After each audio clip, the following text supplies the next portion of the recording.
पण आम्ही सर्वांनी म्हणजे साहेब असल्यापासून माहिती, आदरणीय स्वर्गीय मुंडे साहेब असल्यापासून माहिती आहे. अनेक पाहुणे तिकडे असे आहेत की ते एसटी मध्ये आहेत आणि आपण इकडं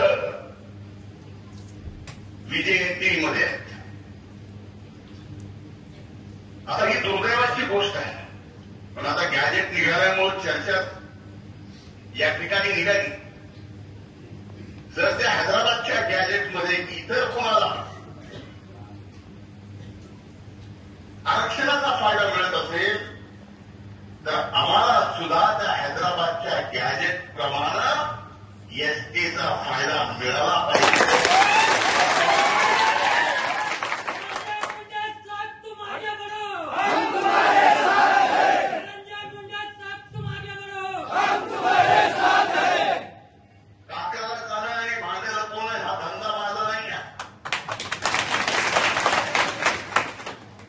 इतरांना जर त्या गॅजेटचा फायदा होत असेल, त्या गॅजेटमधला एकेका शब्दाचा फायदा आरक्षणासाठी होत असेल तर तो आम्हाला सुद्धा झाला पाहिजे. आणि आम्हाला माहित होता. यापूर्वी अनेक सैनिक या भागातल्या तेलंगणातल्या मुली इकडे लग्न होऊन आल्यात, आपल्या मुली तिकडे लग्न होऊन गेल्यात. असताना सुद्धा त्यावेळेस विषय यामुळे काढला नाही कारण आपलं 2% परत झालं होतं.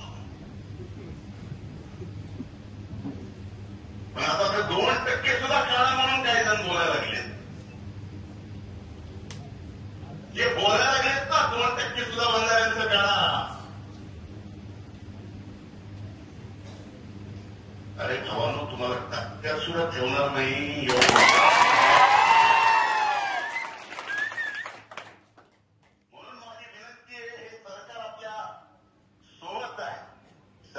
नुकसान करणार नाही. सरकारवर विश्वास ठेवा.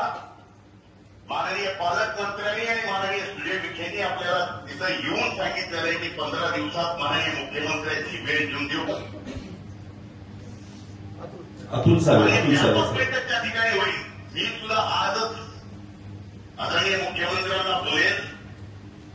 आपल्या समाजाच्या या मागण्या संदर्भात वेळ मागेल आणि त्या वेळ मागणार नाही तर त्या बैठकीमध्ये इतरांसाठी जसे निर्णय होतात तसे निर्णय आपल्यासाठी सुद्धा करावेच लागतील.